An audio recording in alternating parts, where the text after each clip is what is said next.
Fala galera, Carla Bernardo, tô aqui para compartilhar com você o meu devocional diário e te provar que uma xícara de chá e 15 minutos de estudo bíblico podem transformar a sua vida. Livro de Lucas, capítulo 13, versículos de 31 a 35, o lamento profético sobre Jerusalém. Aqui o texto foi dividido, né, colocado esse subtítulo, mas ele é, na verdade, um texto único, é a continuação. Tá vendo aqui, ó, naquela mesma hora. É o texto anterior em que Jesus fala sobre a porta estreita. Então, Jesus está ensinando sobre a porta estreita, está falando sobre o reino, quem vai entrar no céu, e aí, aqui, naquela mesma hora. Então, começa neste contexto. Naquela mesma hora, alguns fariseus aproximaram-se de Jesus e lhe disseram: Saia e vá embora daqui, pois Herodes quer matá-lo. O que me chama a atenção nesse texto é que quem avisou Jesus foram os fariseus. A Bíblia sempre nos mostra os fariseus perseguindo Jesus, né? Pensando em um jeito de pegar Jesus, de prender, de matar, de condenar. Eles odeiam Jesus. Mas o texto nos indica que existiam alguns fariseus que criam em Jesus, tanto que eles vieram ajudar. Então, para mim, nesse texto, a primeira coisa que me chama a atenção é isso.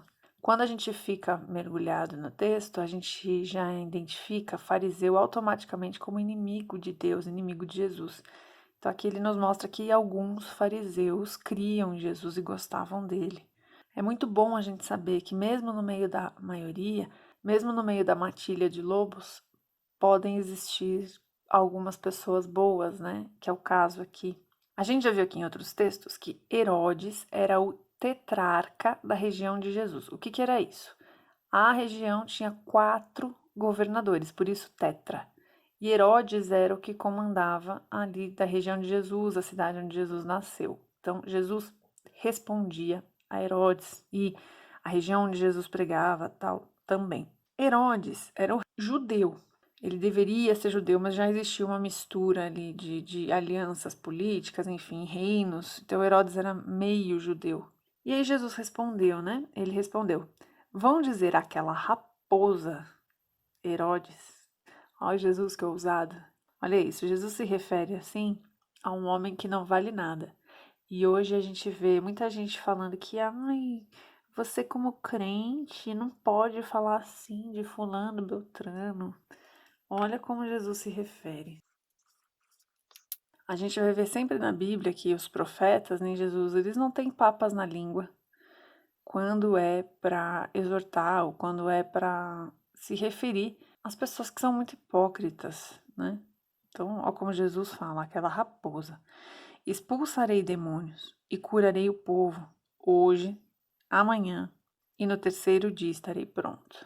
Mas preciso prosseguir hoje, amanhã e depois de amanhã, pois certamente nenhum profeta deve morrer fora de Jerusalém. Olha o que ele está dizendo.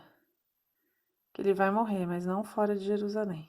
Jerusalém não era jurisdição de Herodes. Ele não está dizendo que não vai morrer, mas ele está dizendo que se ele morrer vai ser em Jerusalém. Então não é Herodes que vai determinar o que acontece com ele.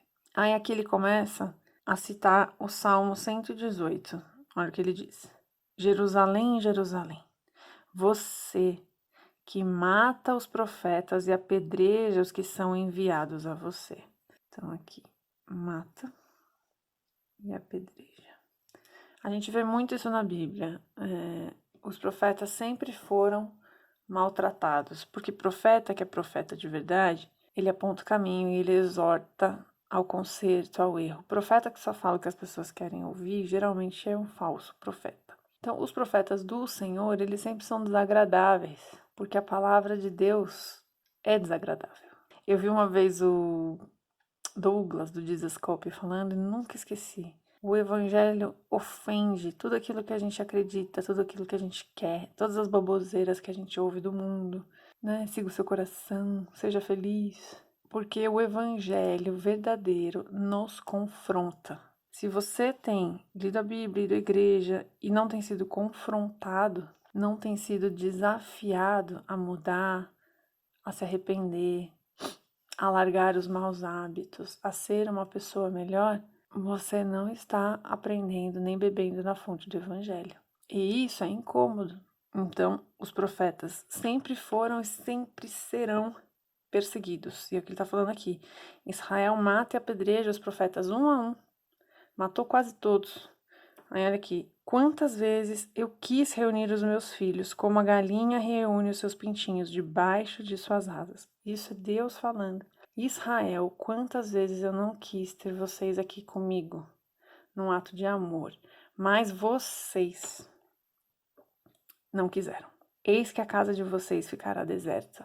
Aqui, Jesus já está profetizando sobre após a sua morte, porque o que acontece, né? Como os judeus não receberam a Jesus após a crucificação, a ressurreição, a Bíblia diz, né? Aqueles para quem ele veio não receberam, então ele transborda para o resto do mundo, ele vai para os gentios. Então é isso que ele está dizendo aqui, a sua casa vai ficar deserta. Por quê? Porque eu vou para quem estiver disposto a me receber, que são os gentios, que somos nós, né, gente? A maioria aqui que tá me ouvindo, eu acredito que não seja judeu. Eu digo que vocês não me verão mais até que digam, bendito o que vem em nome do Senhor. Ou seja, enquanto vocês não reconhecerem quem eu sou, vocês não verão mais a Deus. Aqui Jesus está falando sobre os últimos dias dele e a ressurreição.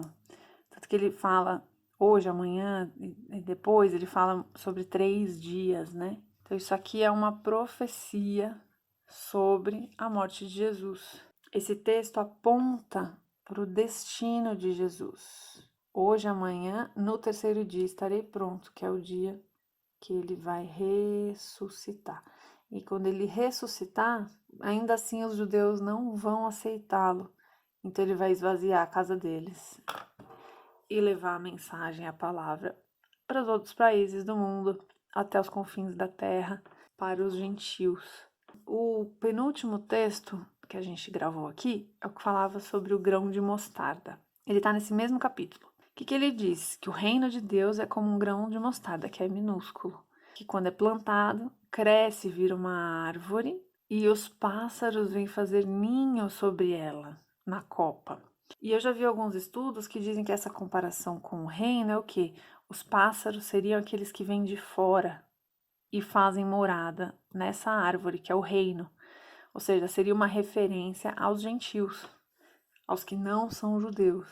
E é muito interessante, porque aqui no mesmo capítulo, ó, ele está apontando para isso, que a sua casa ficará deserta, que virão os de fora. Então ele está apontando que por causa da incredulidade deles, os pássaros de fora virão e farão ninho no reino do Senhor. Que eu e você não sejamos a pessoa religiosa, incrédula, de coração duro, que não aceita a exortação bíblica, que não aceita a exortação de Deus, que não aceita a exortação dos profetas.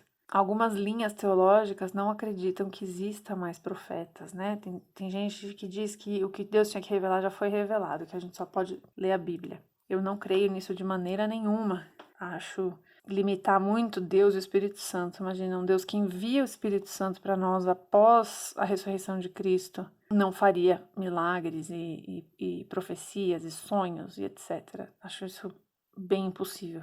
Então, que hoje a gente saiba respeitar, aceitar, ouvir e ser consertado pelo Espírito Santo através dos profetas que o Senhor levanta. Que Deus te abençoe.